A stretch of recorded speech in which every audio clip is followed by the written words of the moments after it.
Hey guys, I'm Jay Randall. Welcome back to my channel where I discuss wisdom for the modern man. Today, guys, got another video to react to. The title of the video: Fertility, Feminism, and the Population Fall. Without further ado, let's get right into it. Okay, so here's the deal. The world is splitting into two. You have on one side countries bursting with young people like India, Nigeria, the Philippines, and on the other side you have got nations which are literally dying off like Japan, South Korea, Italy, and we're just sitting and watching as if this isn't a big deal. But let me tell you something. It's going to be the Zoomers or Gen Z who are going to have to pick up the mess. So let's break down what's really happening.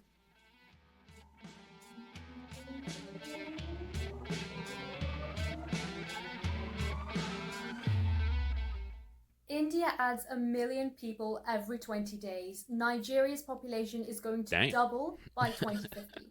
Meanwhile, Japan sells more adult nappies than baby nappies. That's not a joke. South Korea's birth rate just hit 0.72. That's not sustainable. Italy is offering free cash to move into empty towns and have kids.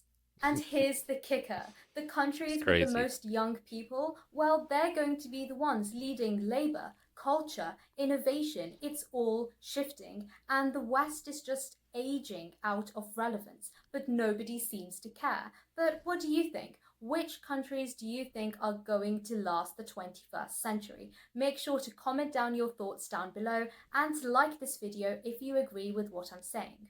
By 2050, 1 in 4 people on Earth will be African, young, ambitious, and digitally native. While the West debates collapse, Africa is building the future. Now, let's get into the spicy part. Birth rates are collapsing in the West, and people are pointing fingers. Some say it's feminism, others say it's consumer culture. I say it's neither and both. Let's talk numbers. In the USA, the fertility rate is now 1.6, well below replacement. And Wow. in the UK, 1 in 5 women born in the 1970s got to age 45 without having any children. Not because they Dang. couldn't, but because they were told not to want it. Mm-hmm. In South Korea, thousands of young women are saying no to marriage, motherhood, and even dating. It's called the 4B movement: no dating, no sex, no marriage, and no childbirth. Not because they hate men, at least most of them.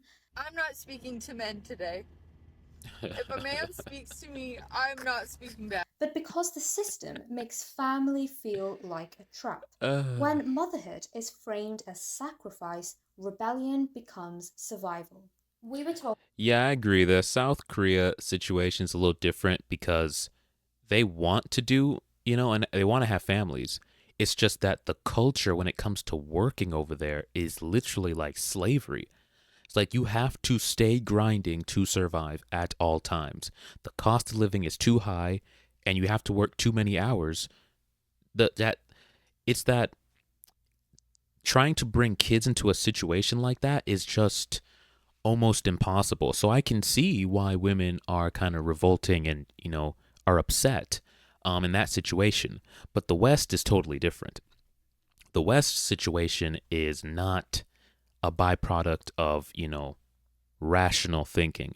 It's literally feminist propaganda telling women that they should not want kids, that they spent a significant amount of effort demonizing motherhood, making it sound like slavery, oppression. Kids are a burden. Kids are a tax. They destroy your body. They rob you of your youth, of your life. When you could spend that time sleeping around, having fun, chasing a career, traveling, doing host stuff. Like literally, they demonize everything that has to do with motherhood and family and praise everything that has to do with degeneracy and just a reckless lifestyle that ultimately is going to lead to a life of like unfulfillment. But they don't see that until they, stop getting attention from men and their sexuality is starting to dwindle. Then they start second guessing things. And then she mentioned the consumer culture. 1000%. Consumer culture is definitely has a part to play. People want to live more for themselves. They want to just, they don't want to sacrifice. They just want to enjoy life themselves and just be selfish in that way, where they don't want to have to sacrifice. And children require sacrifice. You can't just get up and travel whenever you want to. You can't just go and buy whatever you want to. You got to think about the kids first. And in our society, especially when it comes to women, because men are still willing to sacrifice the same as they always have been throughout history. But women are not willing to sacrifice. They want to live their lives. This is why you see so many women who have great marriages, by their own admission, say, I just want to go out and find myself. Basically, they don't want to have or be held to the standard of being a mother and putting the husband and children before themselves. They want to go back out there, have no obligations, and run wild and free. And that's pretty much why that is. But I agree with her point so far. That we could be anything, but somewhere along the way, anything stopped including motherhood. Like having kids is giving up, like family is a trap. And honestly, it sounds empowering, but it's actually really hollow. And while we're here, let's talk about men. It's not just women who are being told that family is irrelevant. Men are being told that they don't matter. Do we need men? Honestly, no. Do we need men? No. Why? Because they suck. Yeah. They're being told that masculinity is dangerous, that fatherhood is pointless. And when we keep telling men that they're irrelevant, when we roll our eyes at commitment and we joke about useless husbands and we treat fatherhood as being optional, don't be surprised when men just stop showing up. So what do you get when you strip masculinity of purpose and motherhood of meaning? You get a culture where choosing family is framed as idiotic, where loneliness is rising, where birth rates are collapsing. Exactly, because why would a man want to put everything on the line for a woman who ultimately doesn't respect him? They think they don't need him. He's irrelevant. He has no power. He's literally his authority is completely removed. He's at the mercy of the woman's emotions as to whether this thing works out or not. Like, men are very pragmatic. We're rational creatures. We make logical decisions. And now the outcomes for men have gotten to a point where men can no longer sit back and just continue to go along with the status quo of just getting married, because the outcomes are so horrible. Women don't respect you. You have no control. So why am I going to take on this responsibility when the outcomes are terrible and I get no respect, I get no authority? So men are opting out. Now you have a society of men who, when they think about marriage, we just think disrespect, burden, and, divorce. And it's not that we don't want marriage. A lot of guys, when I read the comment sections of these videos, they're lamenting the fact that they want to get married, that they love the idea of marriage and how beautiful that would be, but they just can't seem to see a reality where they don't get destroyed in it. So yeah, man, it's two different things. Men want it. We just have to make a rational decision not to pursue it anymore because it's not good for us. Women, they want it, but they don't respect it. They don't respect marriage. Women want marriage for the benefits. They don't want marriage for the responsibility and the duty that comes along with it. But yeah, let's keep going with the video. Cities were built for singles, not for families. Tiny flats, sky-high childcare costs. There's no space to even raise kids. We That's true. say that we value family, but our infrastructure says otherwise. In the West, being child-free isn't just a choice, it's a brand. There are podcasts, merch, Wow. even dating apps for people who never want kids. It's framed as freedom. But what happens when freedom means extinction? You can be independent and still choose a family. You can chase ambition and still choose kids. The idea that it's either or, that's simply not true. And my generation, we deserve better than a society which frames creation as regressive. So, what do you think? Is rejecting motherhood a feminist win or a civilizational loss? Make sure to let us know what your thoughts are in the comment section below and to join our community by hitting that subscribe button if you're watching on YouTube and to subscribe to our Substack community so that you can shape the direction of this show. If you've chosen a career over kids, tell us why. And if you've chosen both, tell us how. Let's talk. Imagine feeling as though you are too enlightened, you are too advanced, you have transcended the very thing that brought you into existence. You're too educated, you have too much going on in life, there's better and bigger things, more important things than literally replicating yourself. Like, we're literally put on Earth to reproduce. Every species seems to grasp that concept very well, and yet us humans, we seem to think that we have somehow, surpassed that level of reasoning, and that we no longer are, beholden to this natural law or this order of things. It's strange to me that we think we're so above it all that we can literally bring ourselves to extinction because of it. It's strange. It's so strange. And yet we think that somehow we are progressive and this is the more intelligent way of thinking. Wow. Wow. Talk about Japan. Their population is shrinking so fast that their economy is being threatened. They've tried everything from cash incentives to AI parenting support, even dating apps. Nothing is working. So now it seems that the only option is immigration. But Japan has always been very protective of its cultural identity. And honestly, I get it. When your language, culture, customs are perceived to be increasingly fragile, then the threat of mass immigration seems to be extremely dangerous. Mm-hmm. These fears are exactly what Japan's new Japanese First Party are tapping into, blaming immigration, globalism, and Japan's political establishment for the country's decline. And honestly, I do get that feeling because I can see it right here in the UK. I talk about the disillusionment with the main parties in my episode 1, where I map out Keir Starmer's first year in power. But here's the uncomfortable truth. You can't preserve a culture that refuses to reproduce. And if you won't bring in outsiders, you have to change the culture from within. Because right now, the same norms that are making Japan so safe, orderly, and uniquely Japanese are also the same culture that's making it so hard to raise kids in. You have long work hours, a housing crisis, gender expectations, social norms. Some say that. Yeah, and that's the thing. This push for women to enter the workforce completely threw off the balance. Yes, we need a workforce, but we also need to reproduce. So send the people who are stronger, faster, more capable to do the work that we need.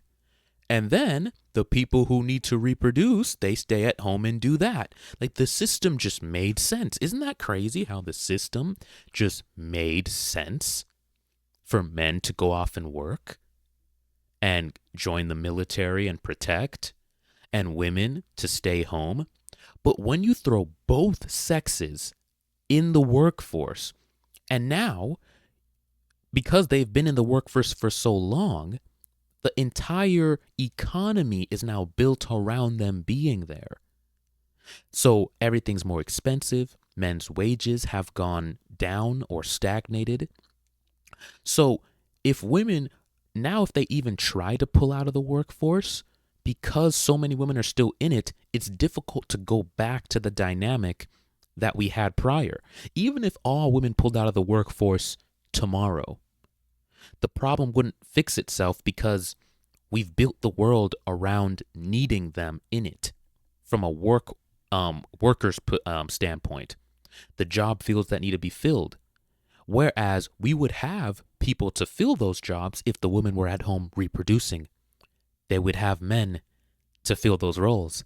Or even if women were working, but as soon as they got into a family, they stopped working, we would still have them in the workforce for a period of time, and then the men would take over. But we've literally built a society that is unsustainable financially and time-wise for family reproduction.